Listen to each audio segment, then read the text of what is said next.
Today, one of Helium Comedy Club's Philly's funniest, this guy. You can put your hands together for Gary. You know, my mom's a typical mom. She's like, you can be a doctor, you can be a lawyer, you can do all these things, anything you want. And I kind of expressed some interest in comedy. She's like, well, you could be a comedian, take a class, do it. And I kind of brushed it off, whatever. But she really pushed it. She sent me a link to this Helium comedy class, and that was like, you know, summer of 2019.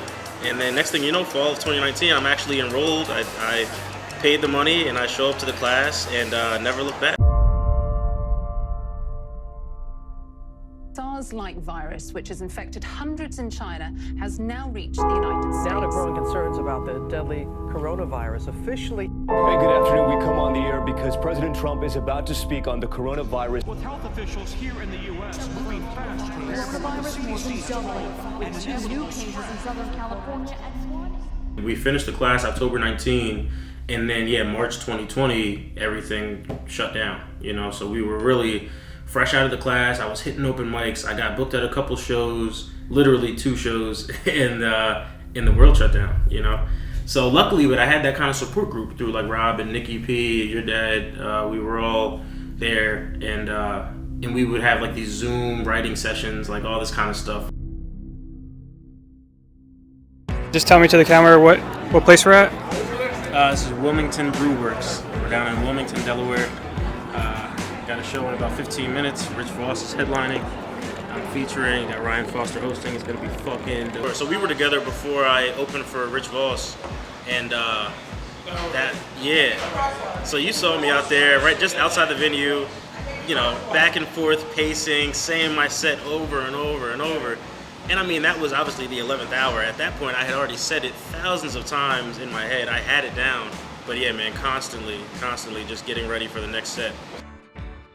You guys ready to get this fucking show started? Hell yeah, we got a funny ass comedian. This is my boy from Philly. You're gonna love this dude. Give it up for Gary Sharp Jr., everybody.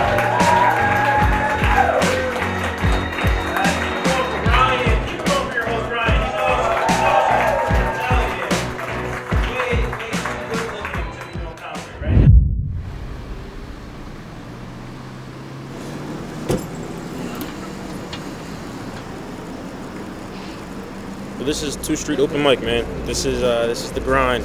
This is where you put the work in, you know. Nothing glamorous about it. This is normal, everyday kind of stuff. Every day, man. This is it. This is where you work out the kinks. You know. You were trying new material today? Yeah. So this is stuff that I wouldn't normally do with a show, or you know, old stuff I haven't done in a while. So you know, it's a little nerve-wracking in that respect, but yeah, it's what you got to do, right? You absolutely have to. There's no way around it. They are awful. They're tough. They're full of comics that are also just focused on trying to get better. It's a gift and a curse because anybody can do it, right? So you have some people getting on stage that probably shouldn't be on stage. You have some people getting on stage that are actually working towards something. But you got to just remember, open mics are for you, right? And you have to do them in order to kind of get better at your craft, especially when you don't have a lot of other stage time offered to you. But yeah, that's 100% where you start. You know, going open mics. It's a shared struggle by all the comics for sure. I could use a theme. All right, guys, I'm Gary Sharp. I'm out of here. 1, 2, 3. So I got the bagel shop gig. That's what it'll be from here on out, known as the bagel shop gig.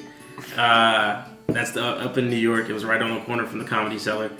And but it was at a bagel shop, and there were 6 people there. It was awful.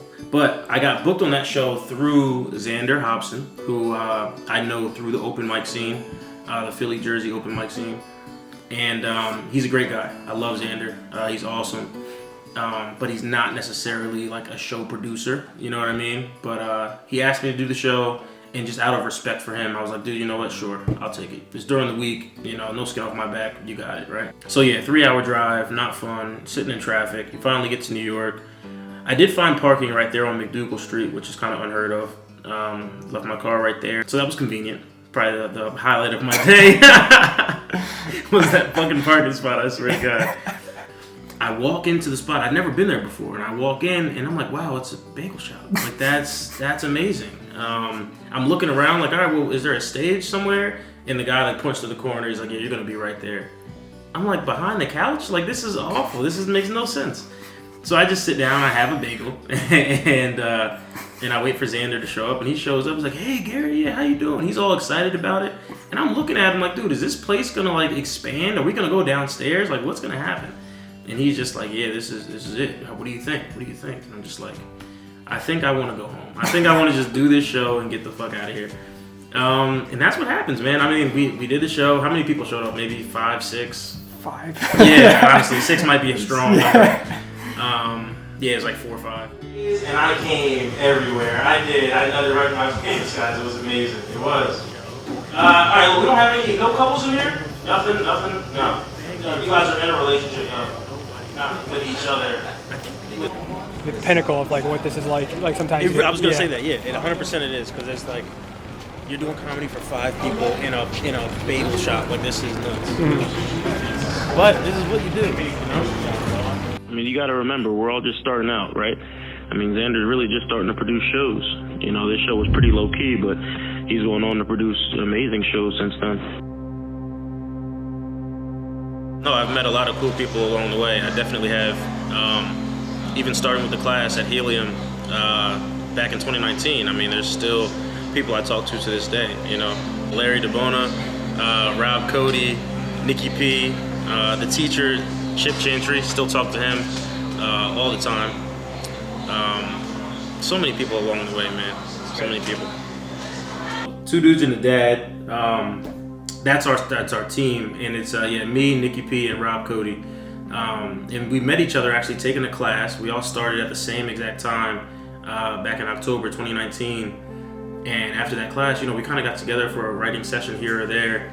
And then we started hitting the open mics. And eventually we were just like, yo, you know, we could do this better than it's currently being done.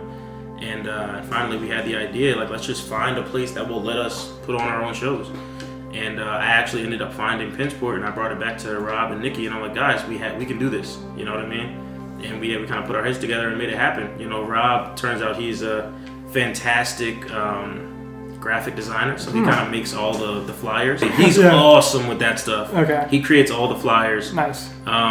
Nikki's kind of the social media kind of guru. You know, he posts things everywhere, and I'm just like the boots on the ground. Like, I'll print the flyers and go hang them up. I'll hang 200 before a show and just get the word out there that way.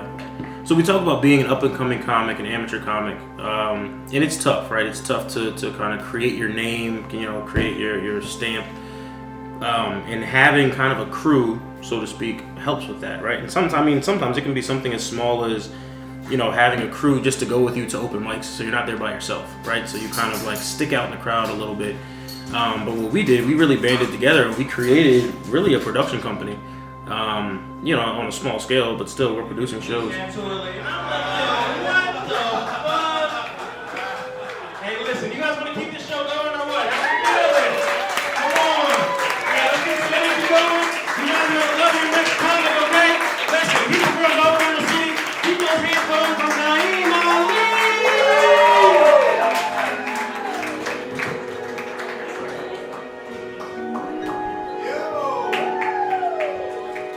South Philly neighborhood right there, Pinchport, they just love us. They love us ever since the first show. I mean, we've had like 100 people per show at the outdoor shows. Now, when it got cold, we went inside. We've been down to about 30 or 40, but still the support is there, you know?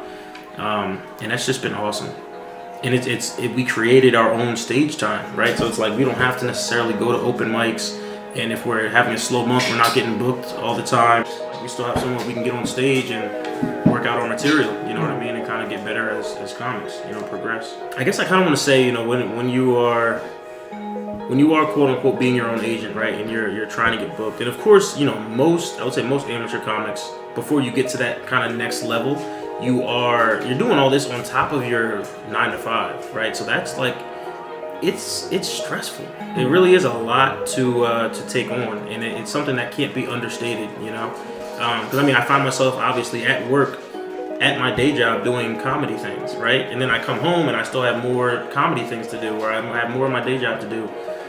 So it's a heavy lift, and I truly commend really anyone that does it, because it is, it's not easy. You know, people say, oh, you know, chase your dreams or follow your passions.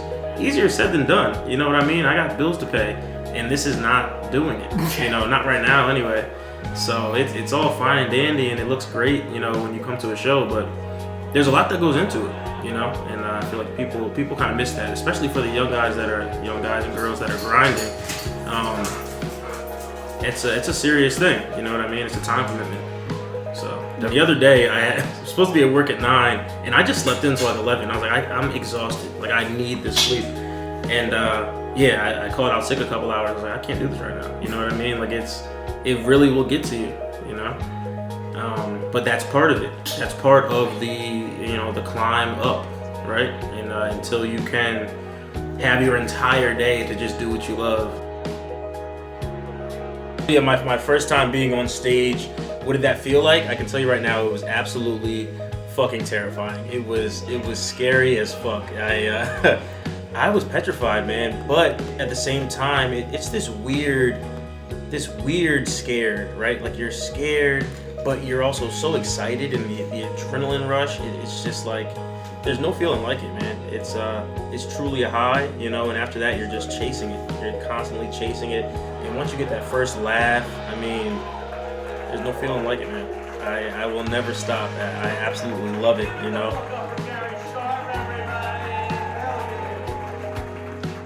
I was raised well. My parents are great. My mom is one of those people. She's hilarious. She's unintentionally hilarious, right?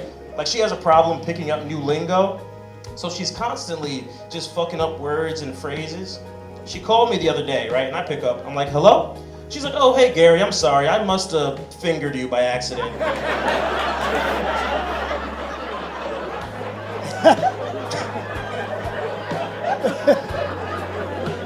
I'm like, nope, that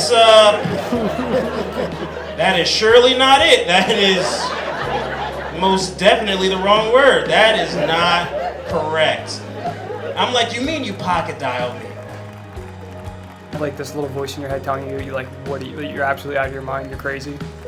Yeah, when you're bombing in Dillsburg, Pennsylvania, it's like, what am I doing? Why am I doing this to myself, you know? Yeah, no, that you get that voice a lot. I mean, I would assume other people get that voice a lot. I get that voice all the time. Dillsburg, Pennsylvania. Yeah, what a random fucking town.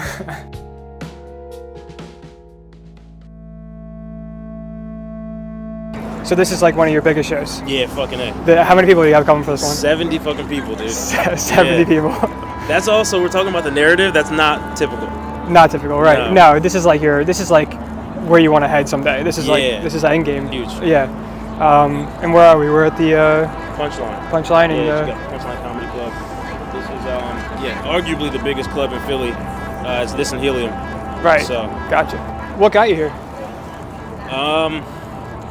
Having the person who books here be able to talk to people and them bring my name up, you know.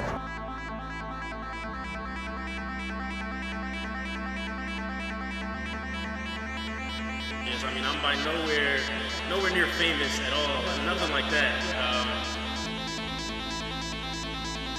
So just get lay of the land. This is the hallway, one green room with the other green room.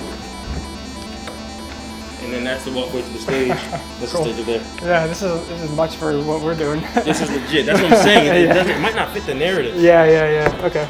Yeah.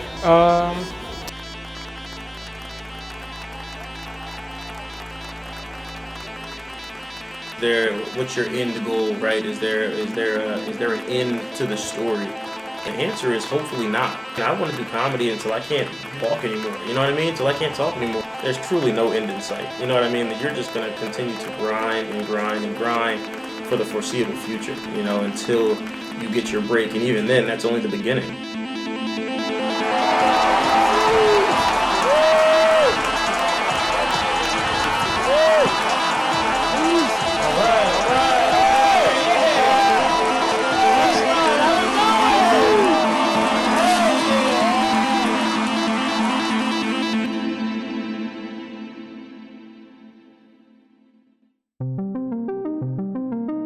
Guys like, sir, you gotta get out the women's locker room. You cannot keep doing this, man. It's not okay.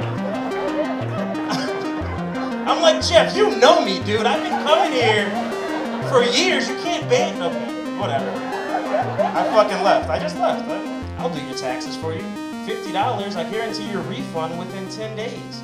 I was like, fuck, Margaret, that's hot.